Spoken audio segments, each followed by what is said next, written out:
हमें स्टेशन का सीन दिखाया जाता है जहाँ पर वो लड़का इंस्टाग्राम की पोस्ट उस लड़की को बता रहा होता है। पोस्ट में द लिसनिंग पार्टी लिखा था। वो लड़की पूछती है, इसका क्या मतलब है, इसे क्या माना जाता है? वो लड़का बताता है, इसका मतलब ये है कि एक गाना सुनना। जैसे कि हम फिल्में देखने के लिए सिनेमा घर जाते हैं जहाँ पर लोग होते हैं, ठीक वैसे ही इसे भी लोग सुनने के लिए तैयार बैठे रहते हैं। वो लड़की घबराते हुए बोलती है, अच्छा, ये ऐसा होता है क्या? क्या ये सचमुच में लोग ये सब भी करते हैं? वो लड़का बोलता है, मेरे दोस्तों ने मुझे कहा था कि गाना सुनने के लिए चलते हैं जहाँ पर लोग आते हैं एक सिंगर को देखने जो लाइव परफॉर्मेंस देता है पर्सनली। पूरे गाने दिल से गाए जाते हैं और सभी गाने सुनने के बाद जो सिंगर होता है वो अपना एक ओपिनियन देता है और हमें ये भी बताता है कि इस गाने को बनाने में उनकी क्या मेहनत लगी है, उनके प्रयास या उनकी भावनाएं। वो हमें बहुत कुछ बताते हैं, उन्होंने गाना कैसे बनाया, इस गाने का उद्देश्य क्या है, लोगों तक क्या संदेश पहुंचाना है, यही सब मुझे बहुत अच्छा लगा। वो लड़का बोलता है, तुमने तो द लॉन्ग आफ्टरनून की इंस्टाग्राम पोस्ट को देखा था ना? उसमें लिखा था एक नया गाना रिलीज होगा और शायद से हो सकता है कि जो गाना नया आने वाला है वो इस म्यूजिक पार्टी में भी उपलब्ध हो, जिसे हम लिसनिंग पार्टी बोलते हैं। उसने अपने नए गाने अपलोड करने के लिए 28 अप्रैल की तारीख तय की है। उस दिन मेरे घर पर बहुत से लोग इकट्ठा हो जाएं और साथ में गाना गाएं। वो लड़की थोड़ा परेशान होकर देखती है और वो बोलती है, क्या और कोई नहीं होगा जो इस गाने के बारे में बात कर सके, जो द लॉन्ग आफ्टरनून क्रिएटर है उसके गाने के बारे में? वो लड़का बोलता है, तुमने सही कहा, लेकिन क्या हम साथ मिलकर मजाक मस्ती नहीं कर सकते, थोड़ी ड्रिंक करते करते? वो लड़की उसे प्यार से देखती है और बोलती है, तुमने जितनी भी अभी बातें की हैं तो तुम्हारा मकसद यही था कि मैं तुम्हारे साथ अभी ड्रिंक करने चलूं, क्यों है ना? वो लड़का उसकी बातों को सुनकर परेशान हो जाता है और बोलता है, नहीं, ऐसा नहीं है, मैं सच में बहुत ज्यादा उत्साहित था इस गाने के बारे में, मैं तुम्हें झूठ नहीं बोल रहा हूँ। फिर अचानक वो लड़का शांत होकर शर्माने लगता है और दूसरी तरफ अपना चेहरा छुपाकर बोलता है, मुझे इनकार मत करना, क्योंकि ये एक अच्छा बहाना है तुम्हें ड्रिंक के लिए पूछने का। वो लड़की उसकी बातों को सुनकर वो भी नर्वस हो जाती है और बोलती है, तो ठीक है, फिर मैं अपना शेड्यूल चेक कर लूंगी उस दिन के लिए। वो अपने फोन में देखती है और बोलती है, 28 अप्रैल को मैं खाली हो सकती हूँ, लेकिन तभी उसको अचानक याद आता है, उस दिन तो मुझे कोलैबोरेशन के लिए रिकॉर्डिंग करनी है। और वो लड़की अपनी बातों को घुमाकर उसे बोलती है, 28 अप्रैल को मैं शायद से फ्री ना हो पाऊँ, मुझे रात भर रिकॉर्डिंग करनी होगी स्टूडियो में। वो लड़का भी थोड़ा निराश होकर बोलता है, अच्छा, मैं समझ सकता हूँ, तो वैसे कोई मदद नहीं हो पाएगी उस दिन मेरी, कोई बात नहीं। वो लड़की ये बात सुनकर अचानक से बोलती है, नहीं नहीं, मैं दोबारा चेक कर लूंगी अपना शेड्यूल, मेरे पास अभी समय तो है। वो लड़का बोलता है, अरे नहीं नहीं, कोई बात नहीं, इसे भूल जाओ, मैं थोड़ा उत्साहित था इसलिए मैं तुमसे पूछ लिया था ड्रिंक के लिए। वो लड़की उसकी बातों को सुनकर सोचती है, लेकिन फिर भी इसका चेहरा एक कुत्ते के जैसा दिख रहा है जो एकदम उदास होकर किसी रोड पर बैठा है और इसे अनदेखा करना बहुत मुश्किल है।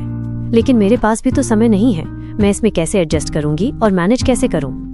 ये बहुत मुश्किल है, मेरे बहुत से काम हैं जो मुझे करने हैं और ब्रांड के लिए भी एक समय तय करना है, क्योंकि मैं हर बार अपने ब्रांड को पीछे नहीं छोड़ सकती। वो लड़की तभी अचानक से उस लड़के के कंधे के ऊपर हाथ रखती है और बोलती है, हम किसी और दिन ड्रिंक करेंगे, क्योंकि हमारे पास कोई स्पेशल वजह तो है नहीं ड्रिंक करने के लिए। हम दोनों को जो पसंद आता है तो हमें वो करना पसंद है, तो हम ये ड्रिंक भी हम साथ में करेंगे जरूर। जब हम दोनों एकदम आराम में रहेंगे तब हम ड्रिंक करने चलेंगे। वो लड़का भी मुस्कुराते हुए बोलता है, तो ठीक है, ये अच्छा रहेगा, हमें एक और अच्छा दिन मिलेगा जिस दिन हम ड्रिंक करेंगे। फिर तभी सीन शिफ्ट होता है, कुछ दिन बाद का सीन दिखाया जाता है। वो लड़का एक एग्जाम रूम में बैठा होता है, अपना एग्जाम दे रहा होता है। तभी टीचर बोलते हैं कि समय हो चुका है, सभी अपने आंसर शीट मुझे दे दो। वो लड़का अंगड़ाई लेते हुए बोलता है, फाइनली आज ये खत्म हुआ। वो लड़का बाहर निकलते हुए बोलता है, फाइनली ये मिड टर्म खत्म हुआ। मेरे पास एक और प्रोजेक्ट है जिसे मुझे सबमिट करना है, उसे मैं सबमिट करने के बाद कुछ समय के लिए आराम कर सकूंगा। मुझ पर इतना एग्जाम का टेंशन था, इतना प्रेशर था, तो मुझे ऐसा लगा कि मैं मर ही जाऊंगा। अभी फिलहाल के लिए तो थोड़ा ठीक हूँ मैं। तभी लियोन के सामने वाला लड़का अचानक से उसके पास आकर बोलता है, हेलो लियोन, तुमने अपनी एग्जाम खत्म कर ली? वैसे हम सोच रहे थे कि आफ्टर पार्टी के लिए हम कुछ प्लान कर रहे हैं, क्या तुम हमारे साथ शामिल होना चाहोगे? वो लड़का लियोन बोलता है, आफ्टर पार्टी सुनने में तो मुझे बहुत अच्छा लग रहा है, लेकिन मैं शायद ही इसे ज्वाइन कर पाऊंगा क्योंकि मेरे पास बहुत काम है, मैं फ्री बिल्कुल नहीं हूँ। वो लड़का बोलता है, तुम्हें वैसे क्या काम है? तुम एक दिन के लिए अपनी जो जरूरी काम है उसे छोड़ नहीं सकते हो, क्योंकि यहाँ सभी लोग इकट्ठा हो रहे हैं उस दिन के लिए। लियोन जवाब देते हुए बोलता है, नहीं नहीं, मैं पिछले हफ्ते ही अपना काम छोड़ दिया था, मुझे आज वास्तव में अपना काम पूरा करना है। और वो उत्साहित होकर अपने मन में सोचता है, अरे वाह, आज तो वही दिन है जब द लॉन्ग आफ्टरनून क्रिएटर अपना नया गाना रिलीज करेगा। भले ही वो लड़की शिन के साथ समय नहीं बिता पाऊंगा, लेकिन मैं अकेले ही सुन लूंगा वो नया गाना। वो लड़का लियोन उस लड़के को बाय बोलते हुए बोलता है, तो ठीक है, फिर तुम सभी मजे करो, मैं निकल रहा हूँ। और वह लड़का उसे बोलता है, अगर तुम्हारे पास समय मिले तो क्लब रूम में आ जाना। वो लड़का लियोन बोलता है, हाँ ठीक है, जरूर, अगर मैं फ्री हो जाऊंगा तो जरूर आऊंगा। और वो लड़का अपने मन में सोचता है, आज शाम 4 बजे नया गाना आने वाला है, तो मैं अपना आज काम फटाफट से खत्म करके अपने घर पर ही बैठकर सुनूंगा। ये लड़का लियोन बहुत ज्यादा खुश हो जाता है। पूरा दिन हंसते हंसते बीतता है उस गाने के बारे में सोचकर। जहाँ पर अपने कैफे में काम करते हुए हंसते रहता है, जहाँ पर ट्रेन से सफर करते वक्त भी हंसते रहता है और घर जाते वक्त भी हंसते रहता है।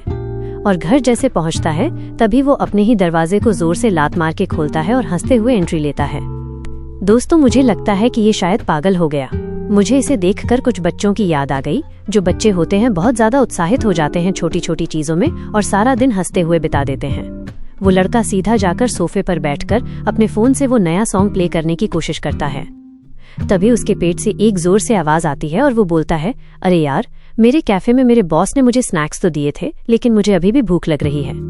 मुझे लगता है कि आज रात मुझे कुछ और ऑर्डर करना चाहिए खाने के लिए, क्योंकि मैं अभी अभी घर पहुंचा हूँ, तो मैं इस बार चिकन खाऊंगा। जब ऑर्डर आएगा तो मैं पहले ही मैसेज कर दूंगा कि मेरे दरवाजे पर रखकर चले जाएं, तब तक मैं नहा लूंगा। फिर वो लड़का तुरंत वॉशरूम चला जाता है नहाने के लिए और नहाते वक्त कुछ सोचता है शिन के बारे में। फिर वो बोलता है, ये बहुत अजीब है, आज बहुत ज्यादा ही कुछ अच्छा हो रहा है, लेकिन फिर भी मुझे ऐसा महसूस क्यों हो रहा है, अकेलेपन का। तभी दरवाजे से घंटी बजती है। वो बोलता है, मेरा खाना तो पहले ही आ गया है, तो ये घंटी क्यों बज रही है। तभी वो दौड़कर बाहर निकलता है और अपने दरवाजे की तरफ जाता है और बोलता है, अरे ये क्या चल रहा है, मैंने तो कहा था दरवाजे के पास मेरा खाना रखकर चले जाना, लेकिन फिर भी ये कौन है जो घंटी बार बार बजाया जा रहा है। तभी लियोन दरवाजे को खोलता है और बोलता है, एक्सक्यूज मी, कौन है यहाँ पर। लेकिन दरवाजे पर वही लड़की खड़ी होती है। लियोन घबरा जाता है और बोलता है, तुम यहाँ क्या कर रही हो इस समय। तभी वो लड़की उसके अंडरवेयर को देख लेती है और बोलती है, मैं तो म्यूजिक पार्टी के लिए आई हूँ। वो लड़का बोलता है, लेकिन तुम तो बिजी थी ना, तुम्हारे शेड्यूल में तो बहुत से काम थे, मुझे लगा तुम नहीं आओगी। वो लड़की बोलती है, मुझे आने का बहुत ज्यादा मन था, इसलिए मैंने अपने काम को बहुत जल्दी जल्दी हड़बड़ी में कर दिया और यहाँ पर आ गई। और देखो, साथ में मैंने ड्रिंक भी लाई है हम दोनों के लिए। वो लड़का उसकी बातों को सुनता है और लड़की बोलती है, क्या मैं बहुत देर से आई हूँ। वो लड़का बोलता है, नहीं नहीं, ऐसा नहीं है, मैं भी बस अभी अपने घर आया हूँ, चलो अंदर आ जाओ। तभी वो लड़की उससे बोलती है हंसते हुए, लियोन, क्या तुम आमतौर पर अपने घर पर अंडरवियर पहनकर घूमते हो। वो लड़का तभी नीचे देखता है और जोर से चिल्लाने लगता है और वो बहुत ज्यादा नर्वस होता है और बोलता है, थोड़ी देर रुक जाओ, मैं कपड़े पहनकर आया। वो लड़की हंसते हुए बोलती है, शायद से ये अभी अभी नहाया होगा। वो लड़का अंदर रूम में जल्दी जल्दी अपनी पैंट को पहनता है और साथ ही बोलता है, ये धरती पर हो क्या रहा है। ये लड़की इस समय आज मेरे घर क्या करने आ गई। मैंने सोचा था ये आज नहीं आएगी, यहाँ तो कुछ गड़बड़ है, मैंने अपने घर के कचरे को बाहर भी नहीं निकाला है। तभी वो लड़की उसे आवाज देते हुए बोलती है, सुनो लियोन, क्या तुम पिछली बार की तरह फिर से उधर देख सकते हो, क्योंकि मैं कपड़े बदल रही हूँ ड्रिंक करने से पहले। मुझे लगता है कि मुझे पहले नहाना चाहिए। वो लड़का नर्वस होते हुए बोलता है, हाँ ठीक है, कोई बात नहीं, मुझे कोई प्रॉब्लम नहीं है।